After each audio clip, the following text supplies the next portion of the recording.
What are you hiding under that silk dress? It's just a question. These words, spoken with calculated coldness by Officer Monroe, shattered the peaceful afternoon at Metro Heights Market. In broad daylight, surrounded by dozens of witnesses, he reached out and lifted the flowing skirt of a black woman, an act that violated not just her body, but her fundamental human dignity. Have you ever witnessed injustice and remained silent? Have you felt that knot in your stomach, that momentary paralysis, as your moral compass spins wildly between intervention and self-preservation? Today's story forces us to confront that question head-on. If you've ever wondered what happens when power goes unchecked, or what courage looks like in the face of humiliation, stay with me until the end. The Metro Heights Market pulses with life on this particular afternoon. Sunlight filters through colorful canopies, casting warm patterns across rows of fresh produce and handcrafted goods. The air carries a symphony of scents: fresh spices, ripe fruit, grilled street food, while vendors call out prices and shoppers negotiate deals in animated conversations. This vibrant community space, nestled between weathered brick buildings adorned with murals celebrating African heritage, serves as both economic hub and cultural crossroads. Through this sensory landscape moves a woman of extraordinary presence. Her steps are measured, deliberate, each movement a quiet declaration of belonging. The patterned fabric of her skirt flows around her legs like water, its vivid colors and intricate designs telling stories of ancestry and identity. Her face, serene, composed, intelligent, reveals little of her thoughts as she navigates the crowded marketplace. This is Amani Okafor, though we don't yet know her name or the strength she carries within. When power confronts dignity, the resulting collision changes everything in its path. What happens in the next few moments will trigger a chain reaction, one that ripples through a police department, transforms a community, and forces an entire city to examine the corrosive impact of unchecked authority. A few seconds later, after Officer Monroe's hand violates the boundary of Amani's personal space, a call will be made, and one by one, pieces of the system will begin to fall away. I want you to ask yourself, would you have intervened? Would you have raised your voice when witnessing someone's dignity being stripped away in public? Or would you have turned away, pretending not to see? Your answer matters more than you know. Power doesn't need volume. It only needs timing. And on this day, in this market, the shifting balance of power will transform not just individual lives, but institutional structures built on generations of inequality. Officer Monroe's momentary display of dominance carries consequences he cannot begin to imagine. Consequences that will dismantle his career, his reputation, and the protective shield of his badge. The story I'm about to share isn't just about a degrading act or its immediate aftermath. It's about how silence can become a weapon, how dignity can become resistance, and how a single moment of courage can ignite transformation across an entire community. Watch until the end if you dare to face what you once pretended not to see. The story of Amani and Officer Monroe will challenge everything you thought you knew about power, justice, and the quiet strength that lives within those who refuse to be broken. If this video resonates with you, hit that like button and share it with someone who needs to hear this message.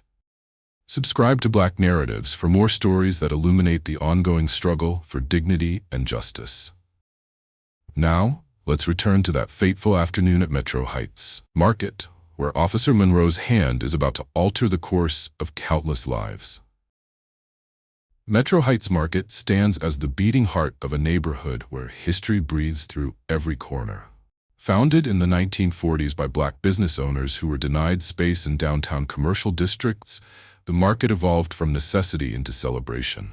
Now, 6 decades later, it stretches across 3 city blocks, housed beneath a mix of permanent structures and colorful canopies that dance with each passing breeze.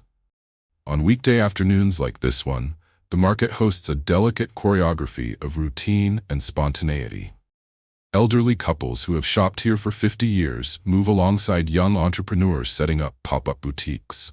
Children weave between stalls, selling everything from fresh okra and collard greens to hand-carved jewelry and vintage vinyl records. The market serves as an economic engine, cultural archive, and community gathering place, all rolled into one vibrant, living entity. Amani Okafor navigates this space with the ease of someone returning to a childhood home. At 33, she carries herself with a quiet confidence that draws subtle attention. Her movements are fluid yet purposeful, her gaze direct but not confrontational. The patterned skirt she wears today, indigo fabric adorned with geometric designs in gold and crimson, was hand-selected from a local artisan who sources textiles directly from West African cooperatives. What most market-goers don't realize is that Amani holds a master's degree in social justice and community organizing. She spent the last decade building bridges between law enforcement agencies and marginalized communities across 3 states. Her work has influenced policy changes that rarely make headlines, but transform daily interactions between officers and citizens. Her presence in any space alters its dynamics, though she never seeks the spotlight. The neighborhood surrounding Metro Heights Market tells America's complex racial history through its architecture and demographics. Victorian homes that once housed wealthy white families now stand subdivided into apartments where immigrant families build new dreams. Community murals on building walls document civil rights victories and ongoing struggles. A former segregated school has been transformed into a cultural center where elders teach youth about resistance through art and storytelling. The arrival of a police cruiser at the market's eastern entrance disrupts the afternoon rhythm.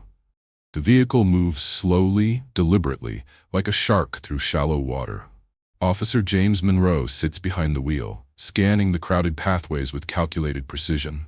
His crisp uniform and rigid posture project authority, but his eyes reveal something colder, an expectation of compliance, a hunger for control. Monroe has patrolled this neighborhood for 7 years but remains a stranger to its pulse. He views the market as a problem to manage rather than a community to protect. His approach to policing prioritizes order over relationship, dominance over service.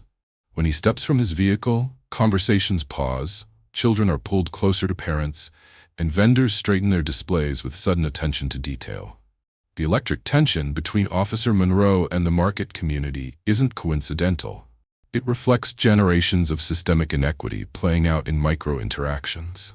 Each glance, each gesture, each word exchanged carries the weight of historical context that neither party can escape. As Amani browses a display of handmade scarves, she remains unaware that Monroe's attention has fixed upon her. The officer's hand rests casually on his belt as he begins moving in her direction. Between them, market-goers continue their business, unconsciously creating pathways that will soon bring these 2 opposing forces into direct confrontation. The collision course between Amani and Officer Monroe played out in slow motion, visible to everyone except its participants.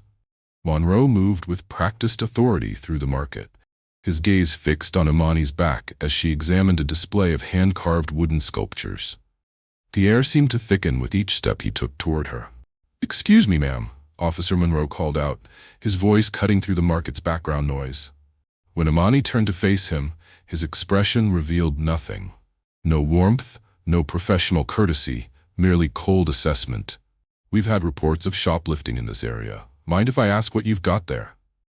Amani's response came calm and measured. "Just browsing, officer. I haven't purchased anything yet." The cluster of nearby shoppers continued their activities, but their attention shifted.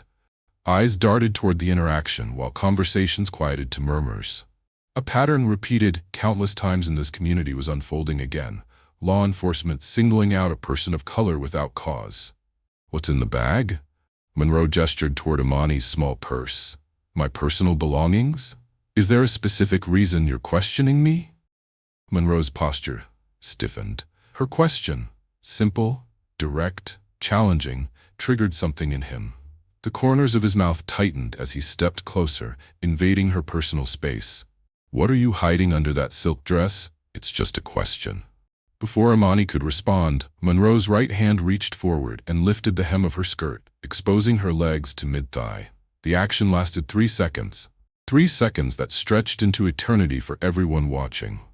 The market froze. A vendor dropped a clay bowl that shattered against concrete. Someone gasped. A child began to cry.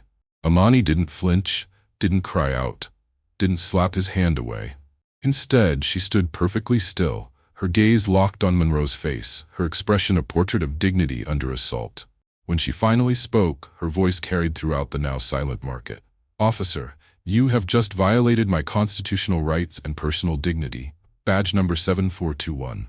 Name, Monroe James T. This incident is being recorded from multiple angles." Only then did Monroe notice the phones, at least a dozen pointed in his direction. The realization hit him like a physical impact. His hand dropped the fabric as if burned. His face flushed red beneath his collar. From her stall 15 feet away, Mrs. Eloise Washington, 73 years old and a market vendor for 4 decades, held her phone steady despite her trembling hands. Her voice carried as she narrated what her camera captured. "This officer just lifted this young woman's skirt without consent. This is happening right now at Metro Heights Market, June 17th, 2:37 p.m. Monroe's arrogance crumbled visibly. His eyes darted between the recording devices, the gathering crowd, and Amani's unwavering gaze. "Ma'am, there seems to be a misunderstanding." "There is no misunderstanding," Amani interrupted, her voice level, yet powerful. "You deliberately violated my person in public view. Please step back now." The power dynamic had inverted completely. Monroe's authority, previously projected through his uniform and demeanor, dissolved against Amani's composed dignity. He took one step backward, then another. The crowd closed in slightly, forming a protective semicircle behind Amani. Mrs. Washington approached, still recording. "Child, are you all right? Do you need anything?" "I'm fine, thank you," Amani replied, her eyes never leaving Monroe. "But I would appreciate copies of any recordings."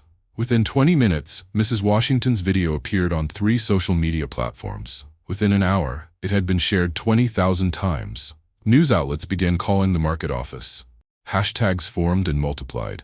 #dignity not disrespect, Officer Monroe, Metro Heights Market, police accountability. By sunset, the video had reached 2 million views. Comment sections exploded with outrage, personal stories, and demands for justice. Multiple angles of the incident emerged as more bystanders posted their footage. Each new perspective reinforced the same narrative: a black woman's dignity under assault, her response a masterclass in controlled resistance. The police department's social media accounts flooded with messages demanding action.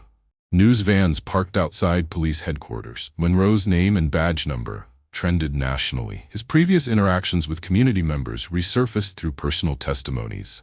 What began as an afternoon violation became, by nightfall, a national conversation about power, dignity, and accountability. Throughout it all, Amani's face, composed, determined, unflinching, became the symbol of resistance against everyday degradation. Her silence spoke volumes. Her stillness moved mountains. By midnight, Metro Heights transformed from neighborhood market to national symbol. Local residents gathered at the intersection nearest to where the incident occurred, holding handmade signs reading, "Respect our dignity" and "Police serve communities, not control them." The spontaneous assembly grew to hundreds by midnight, with community leaders organizing impromptu speeches from the back of a pickup truck. Inside police headquarters, Chief Williams faced a crisis unlike any in his 15-year tenure. His phone hadn't stopped ringing since the first video appeared online. The mayor demanded answers. Civil rights organizations issued statements. The department's public information officer drafted and redrafted statements, each version sounding increasingly hollow against the visual evidence circulating worldwide. "Officer Monroe has been placed on administrative leave pending a full investigation." Read the department's official response. The carefully worded statement neither acknowledged wrongdoing nor defended the action. A bureaucratic middle ground that satisfied no one. Television crews positioned themselves outside the station, their lights creating harsh contrasts against the building's stone facade. Sources within the department confirm that Officer James Monroe, a 7-year veteran of the force, is the subject of an internal affairs investigation following disturbing footage released earlier today, reported Channel 8's night anchor. The department has declined to make Officer Monroe available for comment. For Monroe himself, reality crashed down in waves. Escorted to the chief's office 3 hours after the incident, he sat rigid as his commander reviewed the footage now seen by millions. "What were you thinking?" Chief Williams asked, his voice quiet yet devastating. Give me one reason why I shouldn't terminate you right now. Monroe's explanations fell apart before he could complete them. She seemed suspicious. I thought she might be. The market has had issues with. Save it, the chief interrupted. Your body camera was off. Department policy requires it to be on during all civilian interactions. That alone is grounds for suspension. What Monroe didn't know, what would appear in tomorrow's news cycle, was that this wasn't his first violation. 3 complaints had been filed against him in the past 18 months.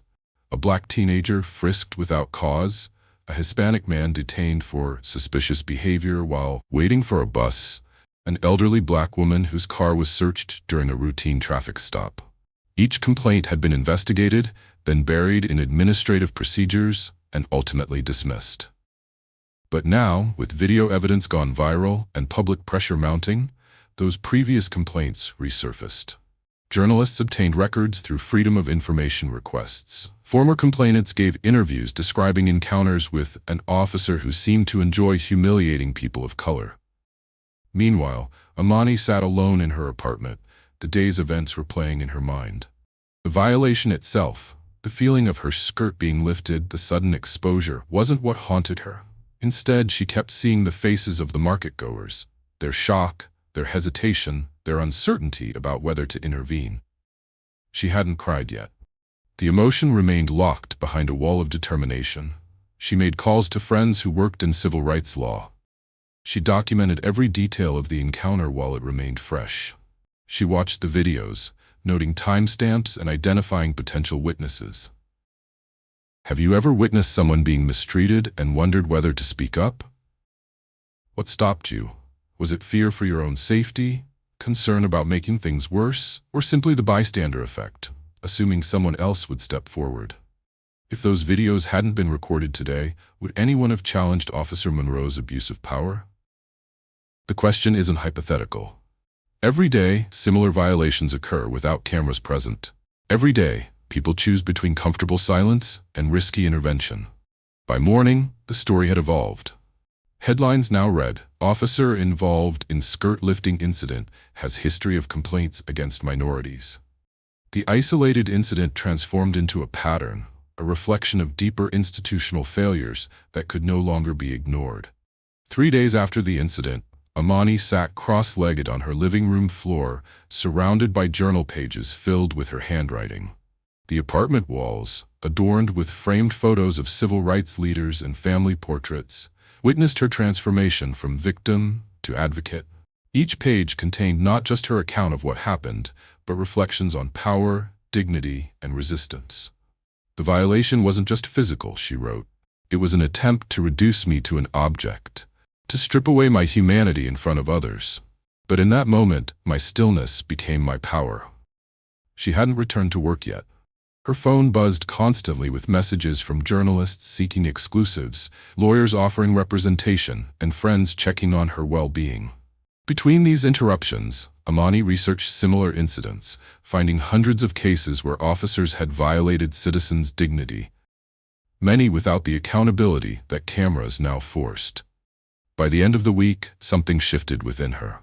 The violation that was meant to diminish her instead awakened a deeper purpose. She called Maria Santos, director of the Citizens Justice Coalition, an organization she had previously collaborated with. "I want to turn what happened to me into structural change," Amani explained.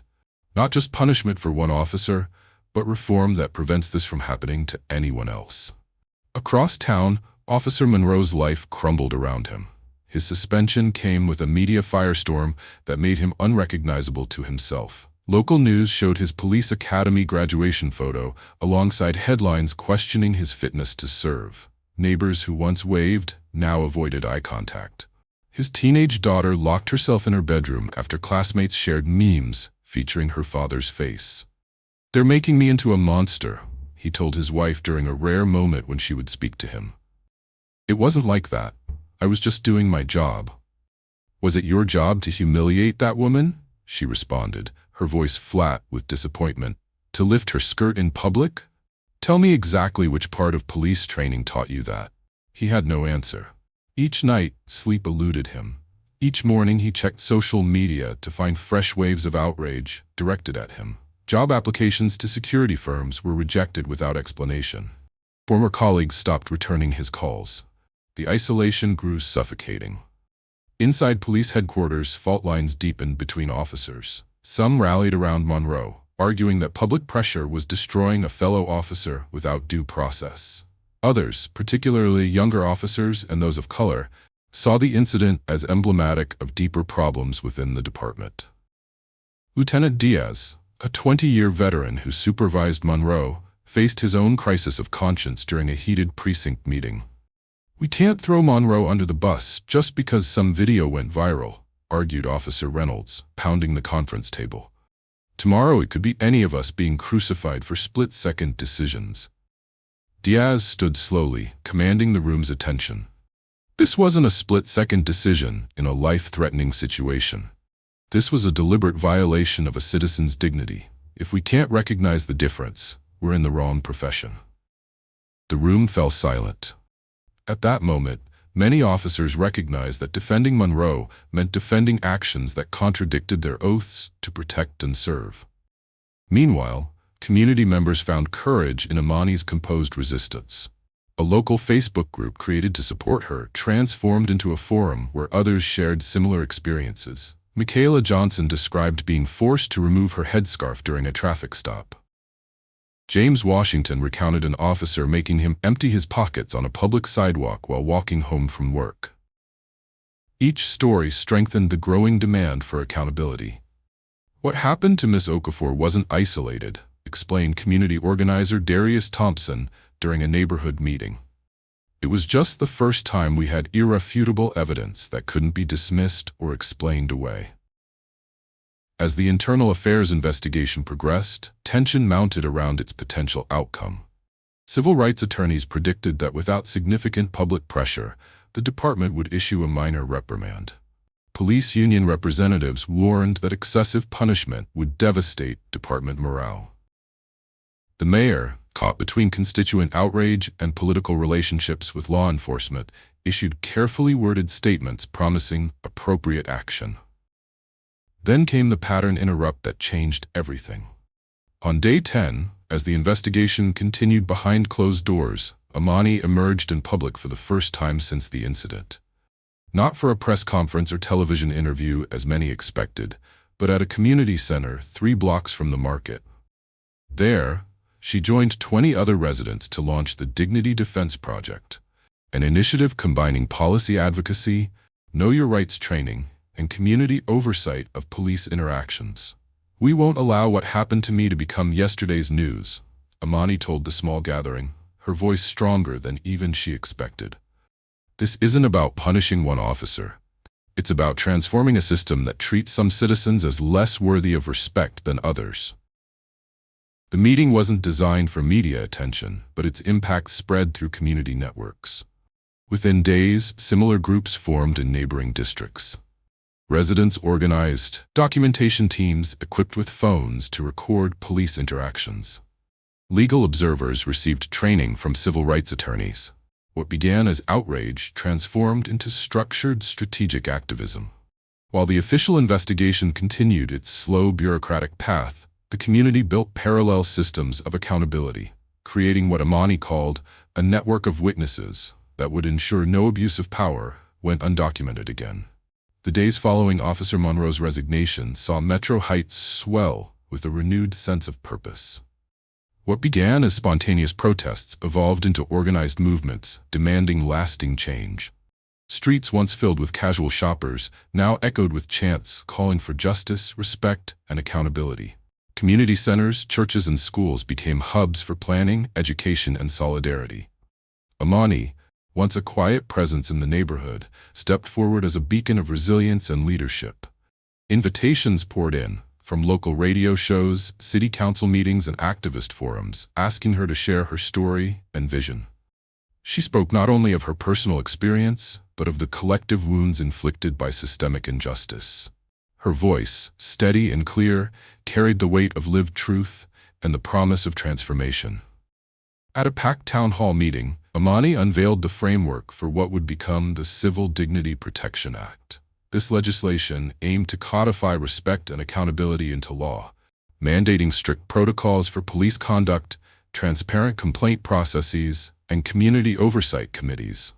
The act also required comprehensive training focused on cultural sensitivity, de-escalation techniques, and the historical context of policing in marginalized communities.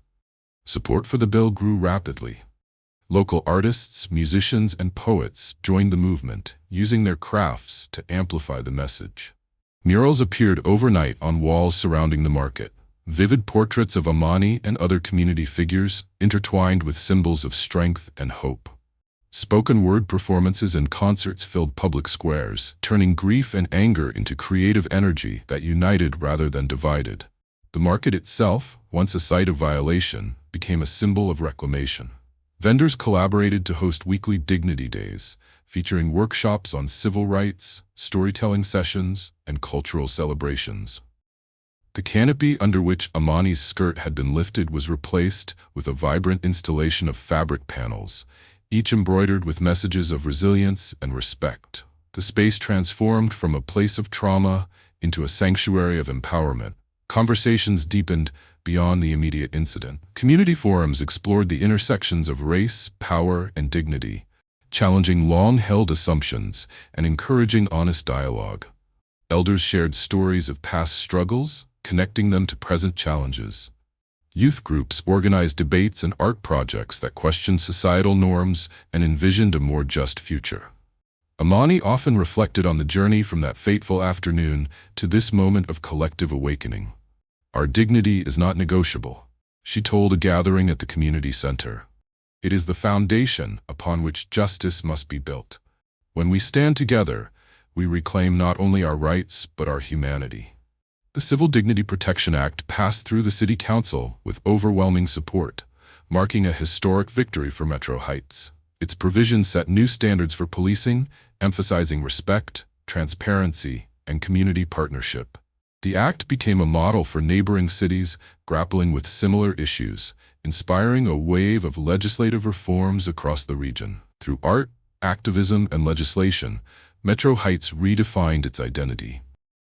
The market, once a backdrop for injustice, now stood as a testament to the power of collective action and the unyielding spirit of a community determined to protect its dignity. The story of Amani and the market became a living narrative, one that reminded all who heard it that even in the face of profound violation, hope and change are possible. In the weeks following the incident, Metro Heights became a hub of collective action. What started as scattered protests quickly organized into coordinated efforts demanding justice and systemic reform. Community leaders, activists, and everyday residents united, holding rallies in city squares and peaceful marches through busy streets. Their voices, once fragmented, now formed a powerful chorus calling for change. Amani emerged from the shadows of her personal ordeal to become a central figure in this movement. Invitations to speak at forums, schools, and city council meetings poured in. She shared her story with unwavering clarity, emphasizing that her experience was not isolated but part of a broader pattern of disrespect and abuse faced by Black women and marginalized communities. Her calm strength inspired many, transforming her from a symbol of victimhood into a leader of resilience and hope. Recognizing the need for concrete change, Amani collaborated with local lawmakers and civil rights organizations to draft the Civil Dignity Protection Act. This legislation aimed to establish clear standards for police conduct, emphasizing respect for individual rights and accountability. It mandated the use of body cameras during all civilian interactions, created independent review boards for complaints, and required ongoing training focused on cultural awareness and de-escalation techniques.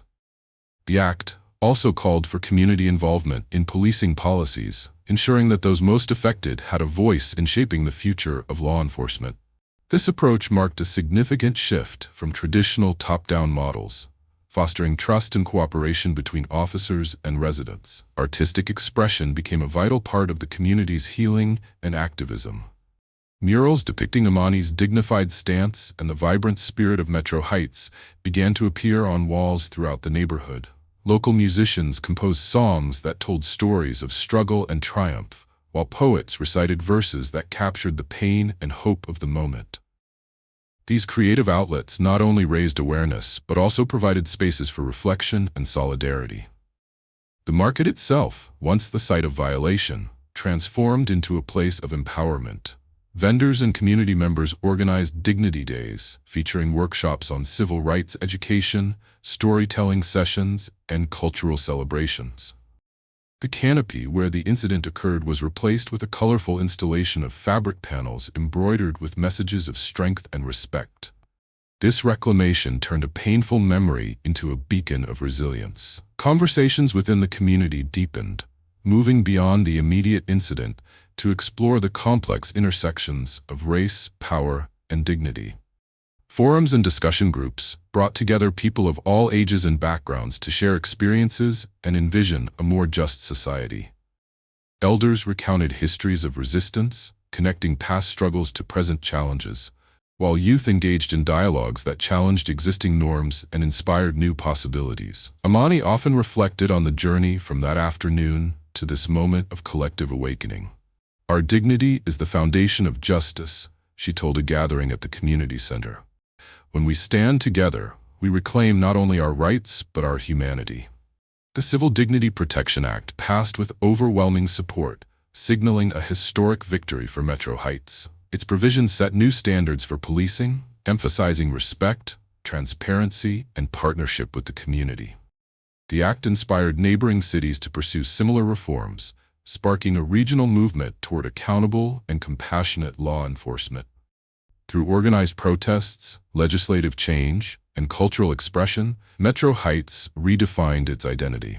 The market, once a backdrop for injustice, now stood as a testament to the power of unity and the unbreakable spirit of a community determined to protect its dignity. The story of Amani and the market became a living narrative, reminding all who heard it that even in the face of profound violation, hope and transformation are possible.